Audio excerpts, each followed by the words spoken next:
Eh bien bonjour à tous et à toutes, on se retrouve aujourd'hui pour la vidéo, la toute première vidéo unboxing de la chaîne. Ça fait partie des projets, comme je vous l'ai dit dans la vidéo rétrospective, que je veux mettre en place dans l'année 2016. Vous faire 2-3 unboxings, un par mois, enfin j'aimerais en faire un par mois, mais je pense que d'ici à la fin de saison il y en aura 2, 3, peut-être 4.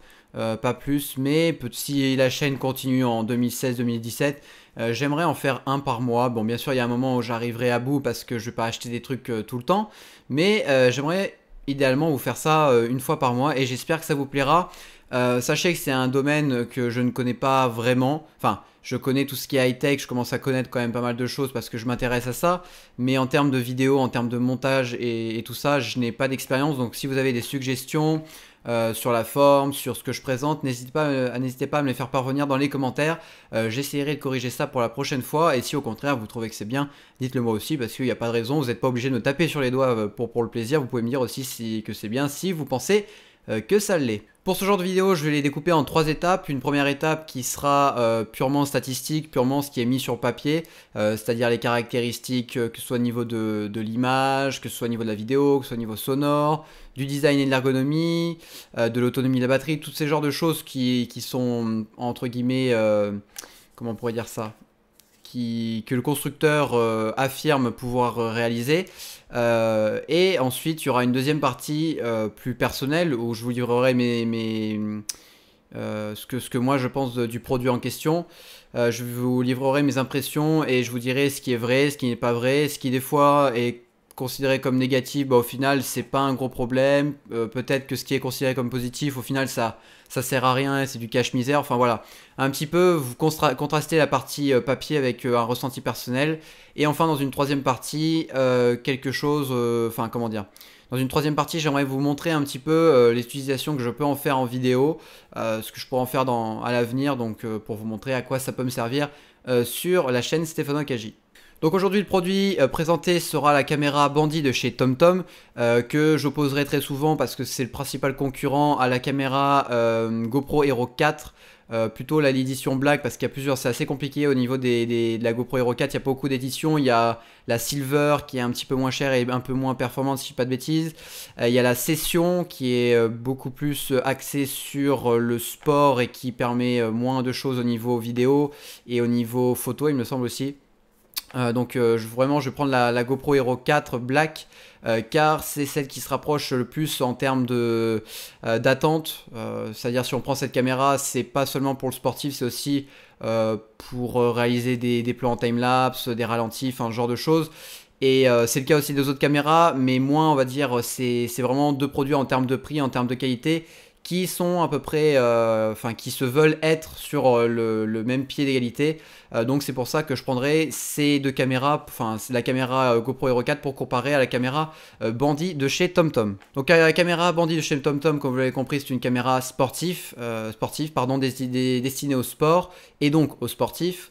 Mais pas que, on peut aussi en faire des utilisations beaucoup plus, comment pourrait-on dire ça, comme un appareil photo classique. On peut vraiment s'en servir maintenant, on a des caméras qui sont de qualité et on peut vraiment s'en servir pour faire des choses sympas si on veut filmer des paysages, si on veut filmer, je sais pas, ses enfants sur la plage, imaginons, enfin, dans les situations du quotidien, elle convient totalement. C'est plus maintenant que sur le sport, ou parce que l'aspect pratique, c'est qu'elles sont petites et faciles à embarquer, mais ça peut aussi servir pour quelque chose de plus sophistiqué et plus beau visuellement que du sport un petit peu brut et où il faut quelque chose de nerveux. Pour ce produit, nous avons deux versions. La version basique avec une caméra et très peu d'accessoires, à savoir, je crois que c'est 2 fixations adhésives. Il me semble que c'est juste ça.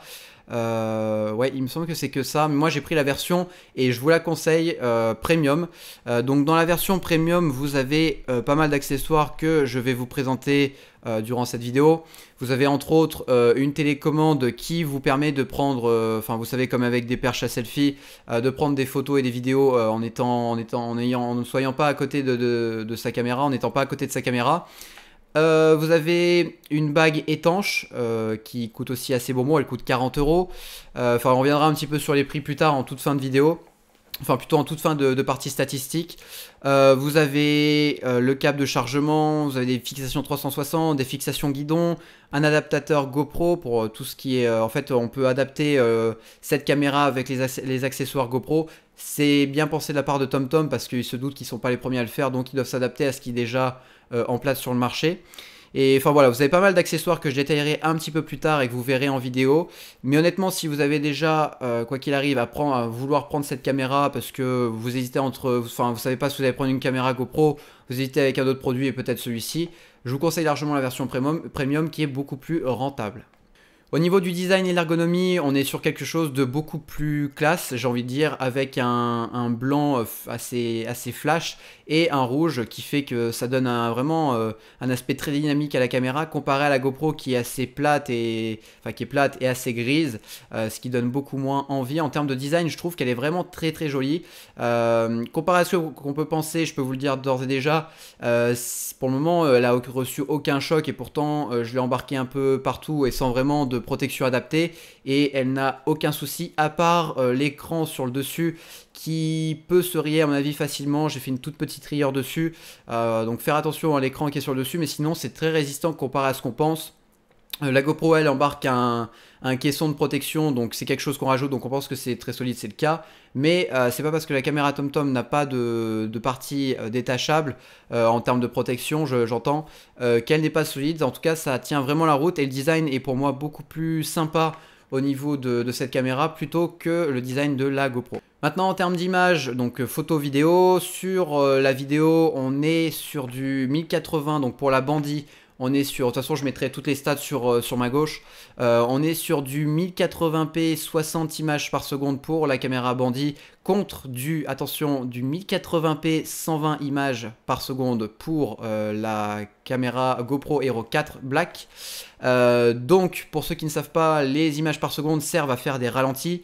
Plus vous avez d'images par seconde, plus vous pouvez ralentir votre vidéo pour donner, par exemple, je sais pas, vous tirez dans un ballon, ça permet de vraiment faire un ralenti qui soit propre et net, et plus le ralenti est important, plus c'est sympa à regarder évidemment. Donc de ce côté-là, la GoPro en termes d'images par seconde dans tous les modes de capture dépasse la Bandit. Concernant la photo, là c'est la Bandit qui triomphe de la GoPro Hero 4 Black, toujours, parce que je préfère préciser, parce qu'il y a, comme je vous l'ai dit, il y a différentes catégories. On est sur du 12 millions de pixels sur la GoPro, contre du 16 millions de pixels sur la Bandit. J'essaierai de vous trouver une image GoPro pas trop dénaturée pour vous montrer un petit peu la différence. J'espère trouver ça, et en tout cas j'ai pu faire des photos avec la Bandit et les photos sont vraiment magnifiques. Vous aurez quelques clichés en même temps que je vous parle. Vraiment en termes de photos c'est très bon et ça fait de jolies couleurs. En plus il y a un super rendu. Donc de ce côté là c'est la Bandit qui triomphe, on peut dire, même si la GoPro fait de très bonnes images. Au niveau de la qualité audio, ça ne sert à rien que je vous parle directement là. Je vais vous laisser avec un extrait d'une vidéo enregistrée avec le microphone de la caméra Bandit, et à vous de vous faire votre propre opinion. Laurent Douce, meilleur public de France, voici la présentation de notre équipe. Le numéro 5, Stéphane. Numéro 2, Kevin Théophile.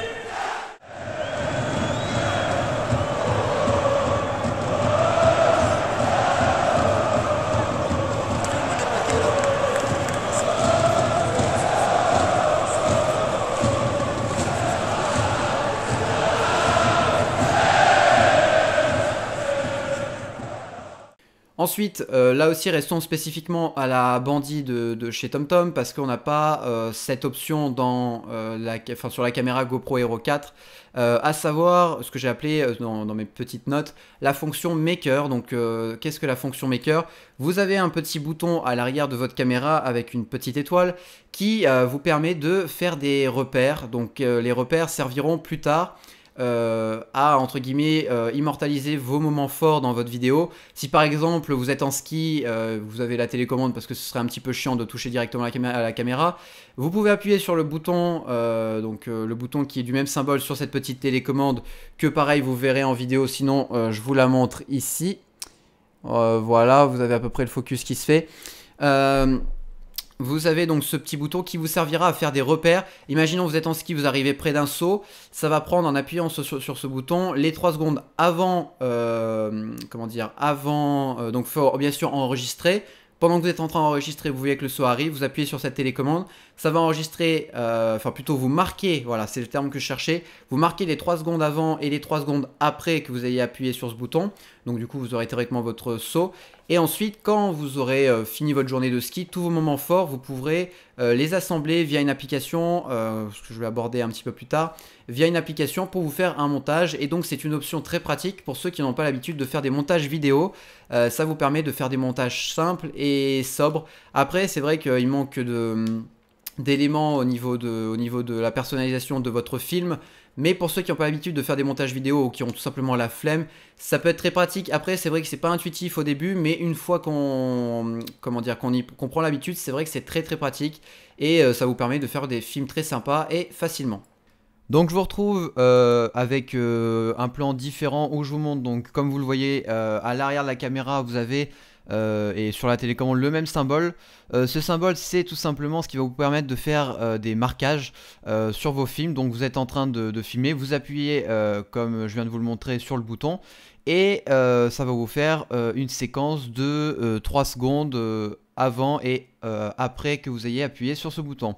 Pour venir relier au Wi-Fi, vous allez dans les paramètres, enfin vous allez dans la vidéo ou la photo ou peu importe quel mode, et vous faites le clic, la flèche vers le haut, et après du coup avec votre téléphone, vous venez chercher le Wi-Fi de la caméra, vous vous connectez dessus, ce qui va vous permettre par la suite d'accéder à l'application où vous pourrez régler vos différents paramètres, tant que ce soit sur la vidéo ou la photo. Donc sur l'application, donc vous pouvez voilà, la télécharger que ce soit sur Android ou sur Apple, enfin je sais plus comment ça s'appelle. Donc là vous voyez que vous avez un retour en direct de ce que voit votre caméra. Vous pouvez lancer l'enregistrement, vous avez encore combien de batterie il vous reste, le temps d'enregistrement que la carte peut faire. Après vous avez les différents modes, que ce soit vidéo, photo, ralenti, ultra accéléré, cinéma, et dans ces sous-paramètres vous pouvez régler la qualité et le nombre d'images par seconde. Ensuite en cliquant sur la petite étoile, mais là je n'avais pas de clip, vous pouvez consulter vos exploits, et ensuite en allant en haut à gauche vous avez possibilité de regarder un petit peu tous vos paramètres et donc de créer une histoire avec les repères. C'est comme c'est marqué, vous ajoutez des exploits.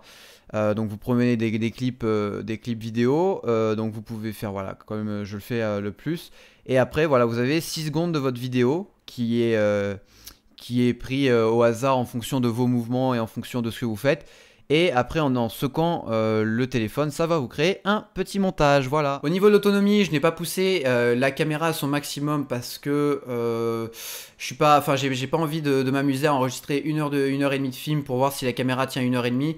Je vais me fier honnêtement aux tests qui ont déjà été faits. Je pense qu'ils sont suffisamment fiables pour que je vous livre l'information.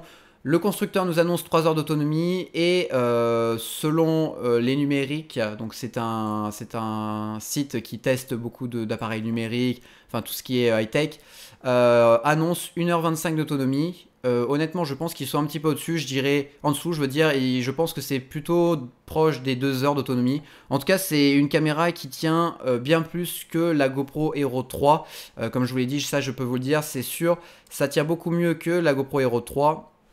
Et je pencherai plutôt entre 1h30, 2 heures plutôt que 1h, 1h30 comme ils peuvent le dire sur le site, contre 1h40 pour la GoPro Hero 4, toujours selon les numériques. Maintenant on arrive à la partie un petit peu plus délicate, à savoir le prix. Le prix pour ce petit bijou de chez TomTom. Alors c'est le tout premier, donc je pense que ils vont faire des modèles un petit peu moins chers, mais pour le moment sur la version premium nous sommes à 499 €. Donc avec tous les accessoires qui vont avec, je vous ferai une présentation rapide je pense à part pour vous montrer et vous détailler un petit peu tous les accessoires. Vous avez quand même, enfin pour le prix de la caméra maintenant a vachement baissé. À la base le prix constructeur pour le prix de lancement je veux dire était à 429 €. Donc honnêtement, pour une différence de 70 euros, valait beaucoup mieux prendre la version premium. Maintenant, sur Amazon ou sur Price Minister, vous avez du 299, 325 euros. Donc si vous voulez faire des films assez basiques et pas forcément faire du sportif, ce que je trouve un petit peu dommage, vous pouvez prendre la caméra sans les accessoires et acheter les accessoires à part en fonction de vos besoins. Mais honnêtement, le kit premium est beaucoup mieux. Par contre, il coûte voilà, 499 euros contre une GoPro Hero 4 Black Edition à... le prix de lancement est à 479 euros et on peut la trouver au minimum, je vois, sur Amazon à 459 euros. Donc pour un écart de 40 euros, enfin après ça va dépendre de vos besoins en fait. Donc là on va aborder la partie un petit peu plus personnelle, sur mon ressenti personnel. Si vous êtes plutôt quelqu'un qui aime bien faire des montages vidéo, qui va avoir un petit peu la flemme de les faire, mais qui aime bien avoir un petit film de ce qu'il a fait, déjà, vaut mieux opter pour la caméra Bandit de chez TomTom. Si après vous faites vraiment des sports qui sont comment dire, assez rapides, comme je pense notamment au ski, que ce soit ski alpin, ski nautique, que ce soit je sais pas enfin que ce soit des sports assez rapides comme de l'automobile, par exemple, si je sais pas, vous êtes pilote de F3 ou de F2, j'en sais rien. Enfin, que vous allez assez vite, vous aimez bien filmer avec de la vitesse, vaut mieux opter pour une GoPro Hero 4. Après, si vous êtes sur des sports beaucoup plus, on va dire, calmes, comme de la marche rapide, comme de la course, comme du foot, comme du basket, tout ça, je pense que, honnêtement, selon moi, la caméra Bandit de chez TomTom vaut plus le coup. Parce qu'elle a une qualité, certes, et des images par seconde beaucoup moins importantes que la GoPro, mais au niveau de, comment dire, pour la mettre sur son épaule, au niveau des fixations, je trouve qu'elle est beaucoup plus pratique parce que le fait qu'elle soit en forme de tube comme ça et que ça s'avance un petit peu, rien que quand vous l'avez sur l'épaule, ça évite de voir le visage. J'ai eu pas mal de soucis quand j'ai fait les déplacements pour filmer donc à Milan et à Rome. Au niveau de la GoPro, on voyait le bas de mon visage parce que la GoPro, du fait qu'elle soit plate, elle dépasse beaucoup moins l'épaule et du coup, pour l'embarquer sur l'épaule, c'est beaucoup moins pratique par rapport à cette petite caméra. Donc, je pense qu'il vaut mieux opter, si on est plutôt dans un sport calme et qu'on aime bien faire des petits montages rapides sans se prendre de la tête, vaut mieux prendre la Bandit. Après, si on est si on est sur quelque chose de plus professionnel et qu'on sait déjà manier pas mal les caméras sportives, je pense qu'il vaut mieux opter pour une caméra GoPro Hero 4, sachant aussi qu'il faut un PC assez puissant pour exploiter les fichiers de la caméra de la GoPro, la toute dernière, car ils sont assez gourmands comparé à la Bandit de chez TomTom, qui elle fait des fichiers en format MP4 et qui sont beaucoup moins volumineux et donc plus facile à monter. Maintenant passons vraiment à l'analyse purement personnelle. J'ai pu tester les deux marques, que ce soit GoPro ou maintenant la caméra Bandit chez TomTom. Honnêtement, en termes de design, elle est clairement beaucoup plus jolie, comme je vous l'ai dit précédemment.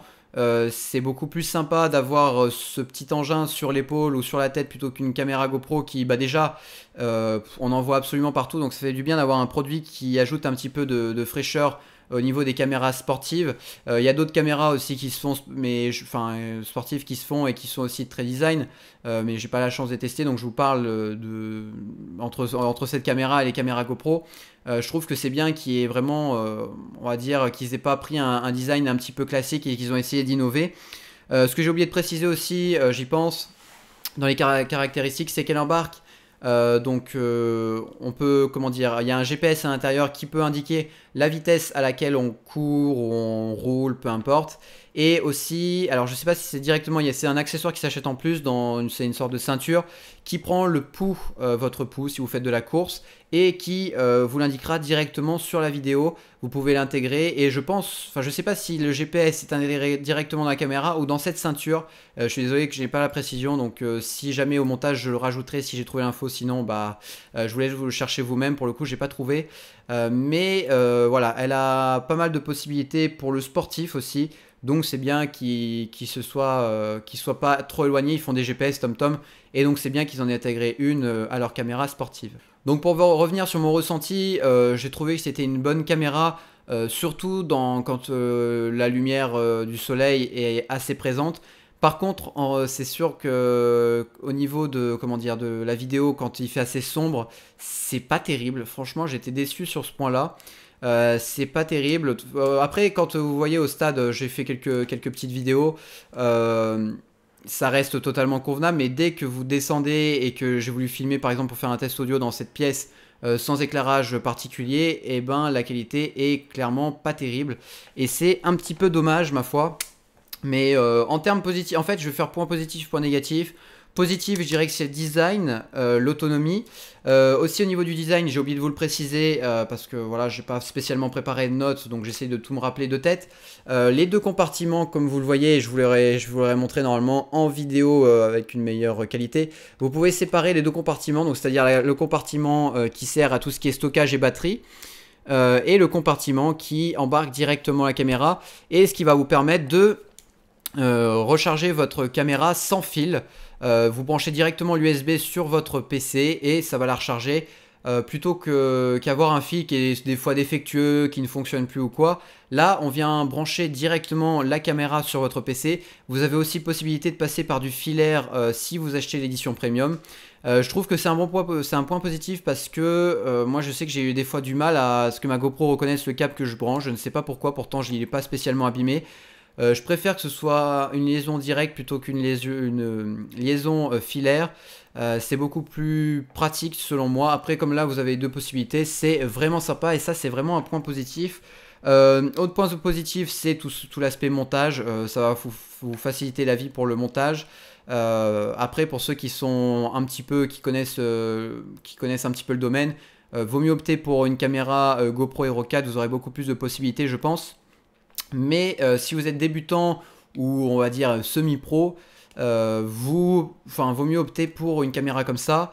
Et en point négatif, deux choses. Le bouton, donc vous avez aussi, que j'ai oublié de préciser, vous avez un bouton que vous voyez ici, marche, et un bouton arrêt. Donc les deux boutons sont séparés, c'est pas le même bouton comparé à la GoPro, on va appuyer pour lancer et arrêter le film. Vous avez un bouton, donc le bouton arrière pour lancer le film et faire vos repères. Et le bouton arrêt pour stopper votre film. Donc déjà ça c'est pas très intuitif, mais en soi c'est une bonne idée. Le seul souci de ce bouton arrêt, c'est qu'on ne sent pas quand on fait une pression sur ce bouton. Donc des fois on ne sait pas si on a vraiment arrêté notre film et c'est un petit peu dommage. Sinon après en termes d'inconvénients, c'est aussi le prix. Je trouve que le prix est quand même trop important par rapport à ce que la caméra embarque comparé à une GoPro Hero 4. Après je voulais quelque chose de nouveau, donc je voulais pas reprendre une GoPro qui innove pas du tout au niveau de son design, donc j'ai préféré prendre la caméra de chez TomTom. Mais c'est vrai qu'au niveau prix ça picote un petit peu.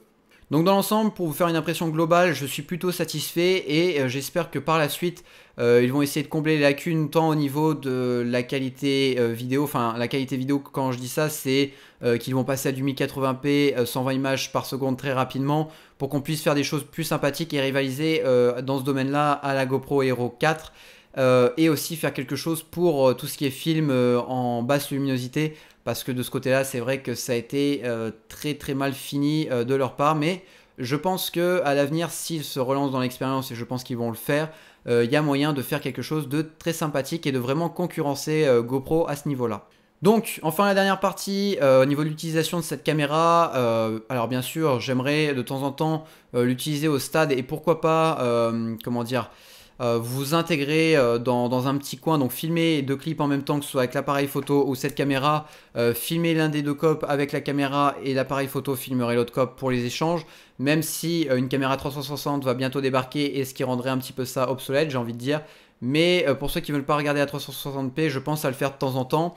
Évidemment, si je fais des déplacements comme à Bâle par exemple, je m'en servirai pour vous filmer mon déplacement. Après, j'ai pas d'autres utilisations particulières pour le moment qui me viennent à l'esprit, mais c'est le genre de caméra qui peut très bien faire office de webcam si je veux intégrer à l'avenir.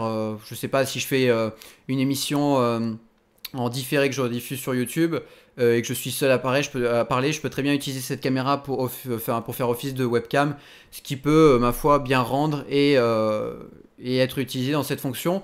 Mais principalement, j'aimerais l'utiliser donc bien sûr pour mes déplacements parce que la GoPro commençait à fatiguer un petit peu à ce niveau-là. Et aussi si je veux intégrer un point de vue supplémentaire au niveau de mes vidéos quand je suis au stade. Voilà, c'est tout pour cette vidéo unboxing, j'espère qu'elle vous a plu, j'ai essayé d'être le plus clair possible. Désolé si par moment je bafouille un petit peu, je sais pas trop où je vais et je reviens sur des points que j'aurais dû aborder plus tôt, mais comme je vous l'ai dit, c'est mon premier unboxing. Et j'ai essayé de faire les choses au mieux pour vous proposer la qualité, mais malheureusement, comme tout premier essai, ce n'est pas toujours concluant au maximum. J'espère néanmoins que cette petite vidéo vous aura plu. N'hésitez pas donc, comme je vous l'ai dit, à me laisser vos suggestions dans les commentaires, me dire ce qui vous a plu et pas plu. J'essaierai de faire ça pour... et puis même moi, il fallait que je tourne cette vidéo pour voir qu'est-ce que j'étais capable de faire au niveau du... Enfin, ce que j'étais capable de faire, pardon, au niveau du montage et voir le rendu. Donc déjà, moi-même, je verrai ce qui va et ce qui ne va pas, mais n'hésitez pas à m'apporter vos avis. Et pour l'unboxing de la caméra 360 degrés, donc je vous annonce le titre, ce sera la Ricoh Theta S. Donc si vous voulez aller voir déjà sur Google ce que c'est. Donc c'est une caméra 360 degrés qui me permettra de filmer par exemple les échanges dans le COP. Et cela arrivera, je pense, d'ici samedi prochain. Donc le samedi suivant cette vidéo, elle sera postée donc le samedi avant le PSG. Et la prochaine vidéo unboxing arrivera le samedi suivant la vidéo du PSG, enfin le match contre le PSG. Donc n'hésitez pas à me faire parvenir vos avis comme je vous l'ai dit. Et j'essaierai d'adapter pour le prochain unboxing. Je vous remercie d'avoir regardé cette vidéo et on se retrouve très bientôt dans de nouvelles vidéos. Allez, bye tout le monde.